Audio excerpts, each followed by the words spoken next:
Today, we're talking camera accessories. More specifically, 7 of them that are actually worth your money. Let's start it off with arguably the most important thing when it comes to shooting video, a good microphone. Now, depending on the situation, there are a few different microphones that I like to use. For YouTube videos like this, most of the time I like to use a shotgun microphone. Shotgun microphones are directional, meaning that they pick up sound directly in front of and around the microphone, and they do a really good job at drowning out background noise. The shotgun microphone that I use most of the time in these videos is the Rode VideoMic NTG. It's a nice middle ground between something smaller and cheaper like this, the Rode VideoMicro, and a full-on XLR NTG mic.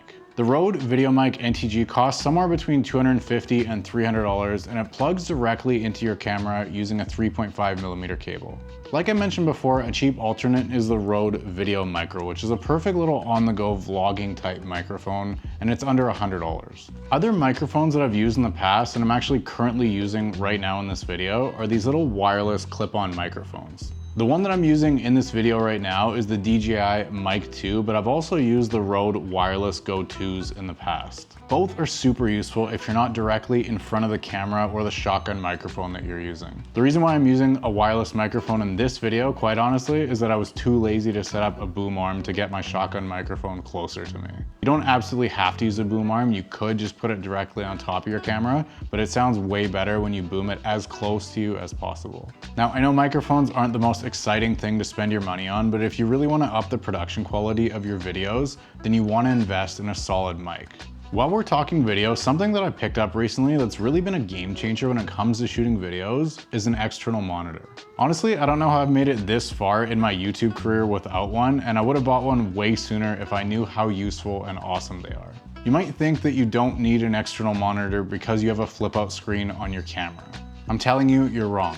It makes a really big difference to view your image on a 5.5-inch screen versus a 3-inch or whatever it is that your camera has. Trust me, that 2.5 inches makes a big difference. That's what she said. Aside from the size of the monitor, one of the most useful things I've found is the ability to load LUTs onto the monitor. This is the OC Little Mon 5, but there are a lot of external monitors out there that give you the ability to load LUTs. I shoot everything in S-Log3, and so being able to load a LUT on my monitor and being able to see while I'm shooting what that image is gonna look like after I've color graded it makes it really easy for me to make adjustments in camera, and I don't have to spend a ton of time color grading after because I already know what the image is gonna look like. You can also obviously do things like show histograms, false colors, focus peaking, and a bunch of other really cool stuff once you get into shooting more video. Next up, a little dust blower to clean your lenses and your sensor. Not much else to say about this except for that you definitely need it. Okay, let's talk lens filters.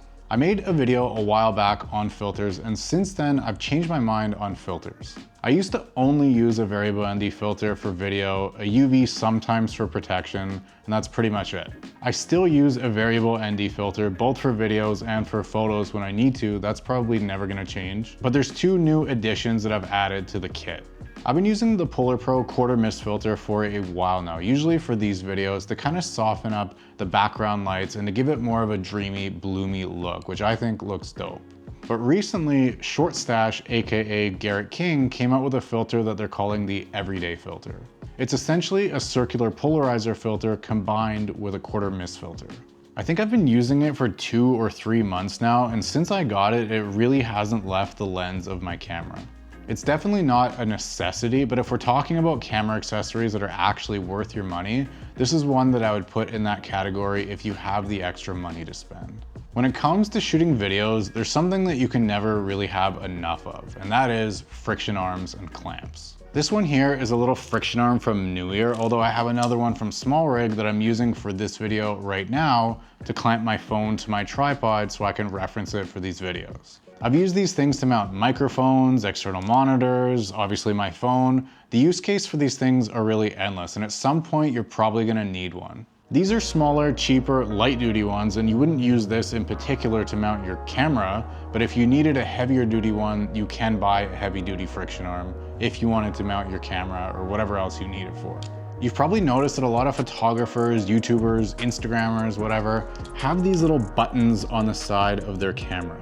They're from Peak Design, and their purpose is to give you the ability to quickly take a camera strap on and off. This camera strap that I use is not a Peak Design camera strap. It's by a company called Woodgate Camera Straps, but it does have the Peak Design anchor system on it, so it gives me the ability to quickly mount and demount my camera from the strap. Super dope camera strap. I highly recommend that you check it out. All right, so those are some of my favorite camera accessories, but I'm curious, what are your guys' favorite? Let me know in the comments, what is a camera accessory that you can't live without? And while you're at it, if you got any value from this, consider subscribing, and I'll see you guys in the next video.